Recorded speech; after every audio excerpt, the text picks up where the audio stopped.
Hi friends, இப்போ நம்ம இந்த வீடியோவில் என்ன பார்க்க போகிறோன்னு கேட்டிங்கன்னா, சங்கரா மீன் எப்படி செய்கிறது அப்படின்னு சொல்லிட்டு தான் பார்க்க போகிறோம்.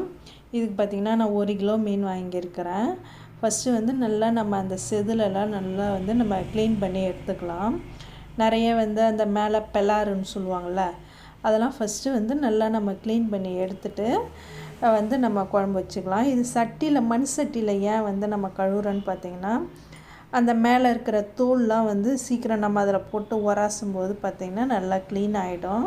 இதுக்கு தேவையான பொருட்கள் பார்த்திங்கன்னா, ஒரு வெங்காயம், ஒரு தக்காளி, இது புளி வந்து பார்த்திங்கன்னா நான் வந்து ஒரு 10 மெம்பர்ஸுக்கு வந்து சாப்பிட்ற மாதிரி எடுத்துருக்குறேன். புளி, பூண்டு, மிளகாய்த்தூள். இந்த புளி கரைசலை நல்லா வந்து நம்ம கரைச்சி எடுத்துக்கலாம்.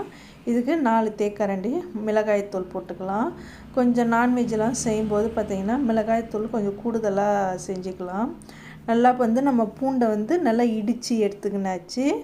வெங்காயம் தக்காளி நல்லா வந்து கட் பண்ணி எடுத்துக்கிட்டாச்சு.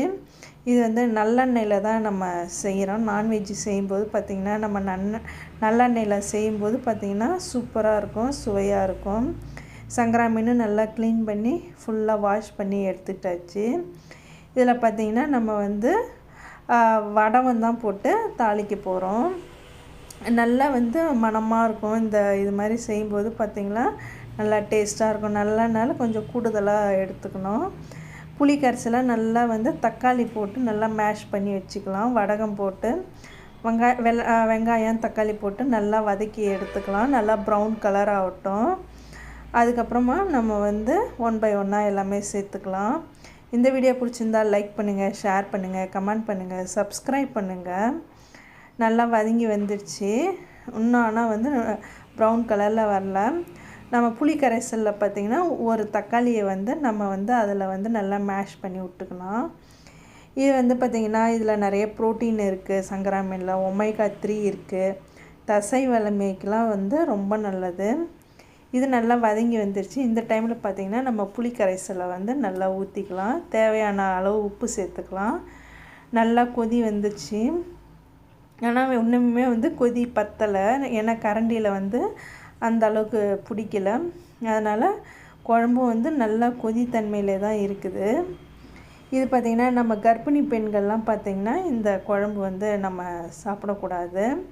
இது நல்லா சதைய பத்தாக இருக்கிறதுனால குழந்தைங்க பெரியவங்க எல்லாருமே விரும்பி சாப்பிடுவாங்க. நல்லா கொதித்தன்மை வந்துடுச்சு.